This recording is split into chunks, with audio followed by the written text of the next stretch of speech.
Bueno, lo adelantaba Humberto y aquí lo tenemos. Dichos populares para niños. Este es el último trabajo de la psicóloga y artista Martina Gadea. Una introducción a la cultura oral y para, bueno, conocer los detalles de esta propuesta, que está buenísima, que la recibimos esta mañana. Bienvenida, Martina. Gracias, muchísimas gracias. Bueno, ¿cómo surge esta idea? En realidad, como surge, se me ocurre pensarlo, porque yo tengo un hijo de 8 años que ya me está preguntando por esos dichos que uno repite constantemente. Qué ¿no? bueno. Bueno, a los 8 ya mamá, preguntan. claro. Tal cual. Dije, bueno, es una muy buena iniciativa. Las mías son más chiquitas, tienen 5 y 7, entonces medio que empezaron. Ya preguntaban por algunos, pero también empezaron a raíz de que yo estaba armando el libro. Pero es curioso cómo surgió, porque yo trabajé muchos años con grupos de mujeres con cierta vulnerabilidad económica o madres, jefas de familia solas. Entonces usaba los dichos populares partidos a la mitad en papelitos para una dinámica de presentación. Entonces en 30 mujeres repartía los dichos por la mitad, por ejemplo, el que que se quema con leche, ve la vaca y llora, ¿no? No hay mal que por bien no venga, hace el bien sin mirar a quién, ojo por ojo, diente por diente. Entonces tenían que buscar a su otra mitad y cuando la encontraban, ahí se contaban un poco de su vida y yo les pedía que discutieran el dicho y que vieran si estaban de acuerdo o no, porque digo, uno puede cuestionarlo, los dichos populares no sirven para todo momento, ¿no? Por ejemplo, no hay mal que por bien no venga. Uno lo usa frente a pequeñas desgracias, pero no frente a una gran desgracia. Claro. Sí. Y después hay dichos que se contraponen. Tampoco quiere decir que sean ciertos, además, ¿no? Exacto, son como unidades de palabra, unidades de pensamiento, ¿no? O sea, la tradición oral de la cultura.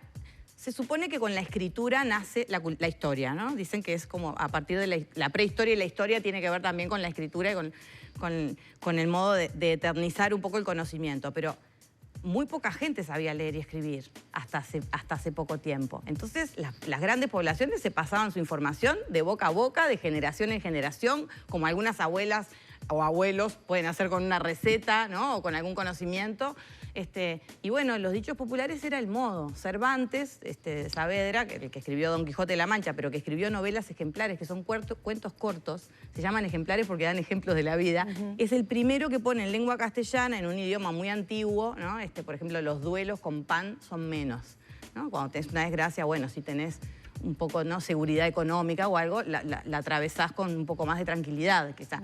Entonces, bueno, lo rescaté un poco ahí de la lectura y se me ocurrió que estaba bueno como un insumo para la escuela, para los padres, para hilvanar las generaciones. Ahí está, tiene una narración, una historia, pero además también una explicación del origen y de qué significa, que eso muchos niños preguntan, ¿no? Exacto. ¿Cómo fue esa búsqueda?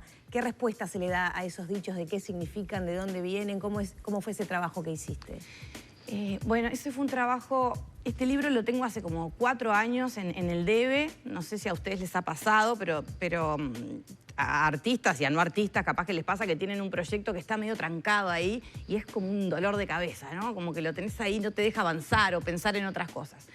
Y, al final, bueno, sale este año, la pandemia me ayudó, porque dije, bueno, lo termino de una vez por todas, y eran muchas las preguntas que me hacía sobre cómo armarlo.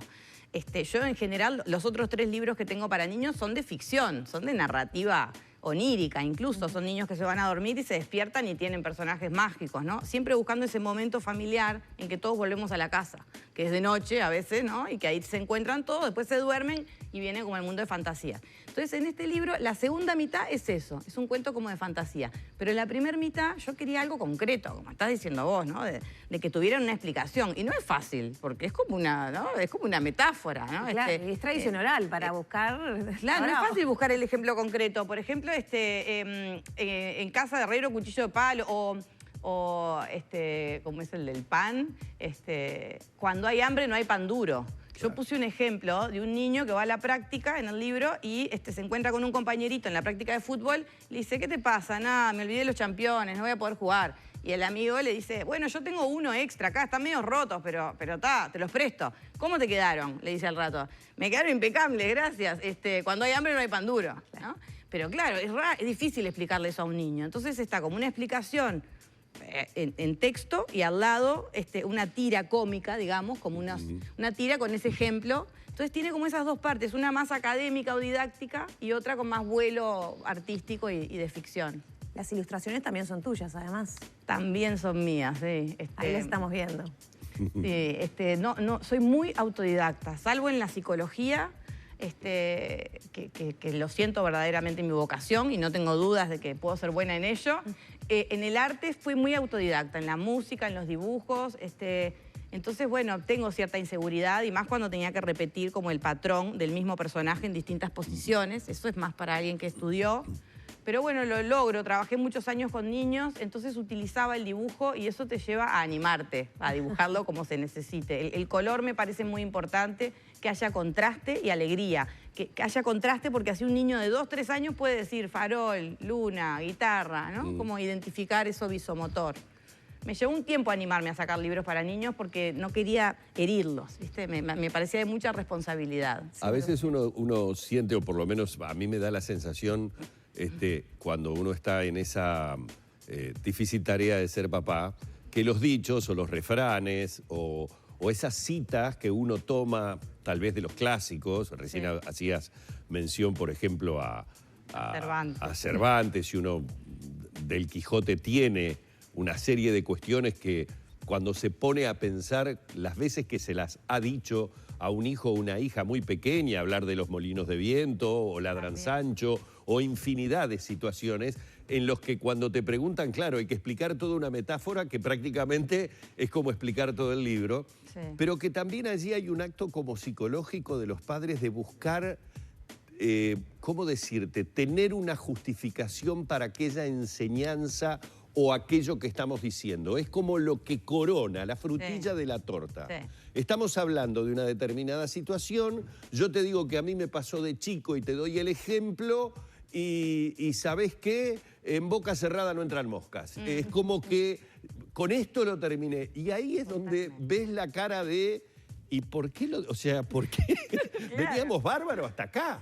O sea, ¿por qué terminarlo con esto? Entonces, como que también hay una necesidad de nosotros, como padres, como adultos, buscar la firmeza o la seguridad o el respaldo que nos da el refrán o el dicho. Y la educación, ¿no? Como transmitir, educar y explicar. Y sí, yo cuando me puse a hacer este libro, es como cuando estás embarazada, ves embarazadas por todos lados, ¿viste? O cosas así, bueno, vos no estuviste embarazada, pero quiero decir, te pasa algo y lo ves por todos lados. Pero cuando empecé a hacer este libro, hace 4 años, empecé a escuchar dichos todo el tiempo. O sea, todos decimos, a lo largo del día, van a ver, fíjense, en algún momento estamos diciendo algún dicho. O sea que me gustó eso. Y además también vi el ambiente escolar de primaria, que yo lo quiero mucho, porque trabajé 8 años en primaria, en el equipo de dificultades de conducta, hace 20 años atrás, pero bueno, me pareció que era lindo dar contenido para que las maestras puedan trabajar cosas. Esto es una herramienta para la escuela, pero también para casa. Sí, yo creo que sirve para padres y madres y también para la escuela. El prólogo no, en realidad, la contratapa la escribió una amiga mía, Teresita González de Tantesio, que fue mi jefa también, que fue presidenta de primaria. Es maestra, inspectora y fue presidenta de primaria y le gustó mucho el material. Y bueno, y en la escuela donde van mis hijas, que es la escuela Francia, número 3, la escuela pública, también las maestras lo usaron. La de segundo, que yo dije, capaz que son medios chiquitos, y me llamaron para un Zoom cuando justo no había presencialidad. Y bueno, estuvo re lindo en realidad. Qué bueno. Y contanos de la historia también del cumpleaños del búho. Que me quedé con la intriga que está también en este libro. Ay, el cumpleaños del búho, qué bueno, qué linda pregunta. Bueno, la parte de ficción, yo les contaba que en realidad los 4 libros que tengo para niños, este es el 4, son niños que se van a dormir de noche, cenan con los padres en la casa, se van a dormir y empiezan a soñar. Siempre son los 3 hermanos, ¿no? 2 nenas y un varón. Cuando empiezan a soñar hay personajes comunes en todos los libros, que es el caracol de 2 cabezas, que es un caracol que tiene una cabeza para cada lado, y que cuando dice vamos, pierde energía porque queda quieto. Es complicadísimo el pobre caracol, ¿no? Cuando uno... Conozco más de uno. Es como un conflicto intrapsíquico, ¿viste? Yo digo que el ser humano, el conflicto que tiene es que tiene muchas voluntades encadenadas por un único cuerpo, ¿no? Bueno, este caracol se las tiene que arreglar. Entonces, mientras uno va para un lado, el otro ve las cosas alejarse, o uno espera que se duerma el otro y va para donde quiere, si es que sabe, y si no, pasea. Entonces, el farol bichito de luz, y el búho no había aparecido todavía, pero lo que pasa en este cuento es que la niña chiquita, Luna se llama, que tiene 4 años, Se duerme, se despierta en un bosque, se encuentra con el caracol de 2 cabezas, que está lloviendo, y le dice, me tenés que llevar al cumpleaños del búho porque yo con todo este barro no voy a llegar arrastrándome. Entonces la niña lleva al caracol de 2 cabezas al cumpleaños del búho, y ahí el búho se pone a hablar, que en general es un animal como que asociamos con la sabiduría, y empieza a contar de los niños y de los dichos populares. Entonces, ¿qué pasa? Que no lo conté. En ese cuento yo pongo todos los dichos populares usados en el cuento, se están dichos, los pongo en uso, que en la primera parte están uno por uno. Lo que se explica al principio, después se mete en la historia. Exactamente. Buenísimo. ¿Cómo ves que va a funcionar este libro? En estos momentos, tú lo mencionabas, con Zoom, pantallas que se metieron en nuestras casas, sí, y que quizá los niños que están en esta edad justo, que no tenían tanto contacto con internet, con pantallas, entraron a ese mundo, que es un mundo que llega para quedarse, ¿no? Porque una vez que están en contacto con ese universo colorido y absorbente, es difícil, sí, volver es cierto, a los libros. Mucha cosa condensada ahí se me ocurre de lo que me decís, porque el libro, cuando surge como libro, es un acto individual de uno con el libro, era una tecnología nueva, que era también llamativa, ¿no? Y que llevaba como a lo individual, cuando antes la cultura tenía que ver con ir a ver catedrales o ir a ver... O sea, el libro es como un acto revolucionario. De hecho, creo que el propio Don Quijote tiene el tema de los libros también, y de la imprenta, y como esa época cuando empezó. Pero yo lo pensé más bien hacia atrás, como una vuelta al viejo ritmo, que hoy en día es un viejo ritmo que nos da la lectura. A diferencia de ver películas o algo, que lo hago a diario con mis hijas también, ¿no? Ver la tele, pero es otro ritmo. Entran muchas imágenes al mismo tiempo. Entonces, leer un libro lleva un ritmo que te exige imaginar, aunque tenga dibujos o interactuar, te exige más. Entonces, me pareció que era lindo en esta época de tanta virtualidad y pantallas y tecnología avanzada, poder retomar y rescatar un poquito el libro, enganchando con la época en que la gente no leía, ¿no? Trayendo la oralidad a la escritura, eternizando un poco. Siempre son mis opiniones sobre los dichos, no tienen por qué ser compartidas. De hecho, yo digo en la introducción que al haber dichos tan contrapuestos, hace el bien sin mirar a quién, y ¿cómo se llama? Cuando ojo por ojo, diente por diente, ¿no? Hay dichos que son contrapuestos entre sí. Muestra cómo la pluralidad de ideas es histórica, es desde siempre, desde los orígenes de la cultura, no es algo nuevo, y que hay que festejarla, además de tolerarla, porque si todos quisiéramos las mismas cosas, nos pelearíamos por las mismas cosas, por los mismos novios, por el mismo disco. Entonces es bueno ser diferentes, porque además cuando uno se equivoque, quizá el otro está en lo cierto, y como sociedad podemos avanzar también. Entonces es un poco también como un festejo de las diferencias este libro. Y otra cosa más de la pregunta que me habías hecho, ¿qué uso se le podía dar también, sí, no? Claro, por la experiencia que uno vive, ¿no? De cómo se introdujo con la pandemia, fue como un empujón a todo lo electrónico, y bueno, y de alguna manera hay que hacer como un empujón. Ya me acordé lo que te iba para a volver a decir. introducir los libros. Lo último que hice al hacer este libro, porque les conté que era un proyecto que venía hace varios años, pero lo último que hice fue poner la dedicatoria, que fue hace 2 meses, que ya estábamos en pandemia. El libro no dice la palabra pandemia, no hablo de la pandemia ni nada, pero ahora me doy cuenta, contigo, con esta pregunta, que la dedicatoria tiene que ver con la época y la pandemia, porque está dedicado a las conversaciones en la calle, en la casa, en el parque, en la escuela. Entonces, de algún modo, yo lo que quise fue dedicarlo a la cosa cuerpo a cuerpo, ¿no? El libro está dedicado a esos momentos que nunca van a ser equivalentes a lo virtual, que nos ayuda y nos conecta y nos dio el plan B, pero nunca va a ser equivalente al encuentro. Entonces está dedicado a esas conversaciones que la tradición oral llevaba a eso también. Era como se lo iban pasando desde hace, no sé, 1000 años, 2000 años.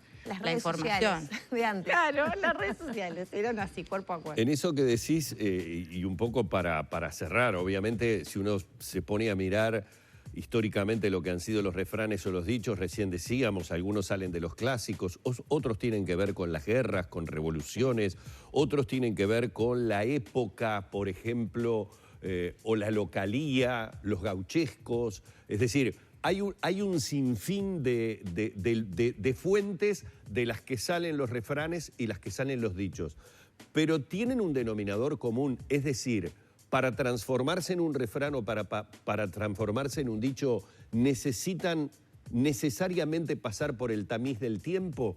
¿estamos creando diariamente dichos que serán refranes, pero dentro de muchísimos años? ¿O nos quedamos con los clásicos, por decirlo de alguna manera? Todas preguntas buenísimas. No sé si estaremos creando. Supongo que sí. Qué lindo, ¿no? Como que se van creando medio inconscientemente. Ojalá que sí, ¿no? Yo creo que, claro, porque de algún modo denotan aprendizaje. Lo que sí deben tener en común es que cada dicho fue muy validado. Claro. Validado por un montón de gente y entendido fácilmente. Y lo que yo estuve hurgando un poquito era que en distintos países cada cultura tiene sus dichos. Hay algunos que son comunes a distintos idiomas. Esto de en casa de herrero cuchillo de palo, en inglés hay otro parecido. Y bueno, y después no. En China, por ejemplo, hay dichos populares que hablan de cosas que no tienen nada que ver con los dichos populares nuestros. Claro. Porque son una cultura bien diferente. Entonces también uno a través de los dichos puede conocer las poblaciones. Y hay otros que son una gran mentira. Yo de hecho tomé este programa hace más de 10 temporadas atrás, siguiendo el refrán de que al que madruga Dios lo ayuda. No por mucho madrugar amanece más temprano. Ahí está el antídoto de la frase, me encantó. La verdad que un placer, Martina. Muchísimas gracias por haber estado esta mañana aquí. Muchas gracias. Gracias, Martina. Bueno, hemos estado dialogando a propósito del libro Dichos Populares para Niños, el nuevo libro de la psicóloga, artista Martina Gadea, en la mañana de Arriba Gente.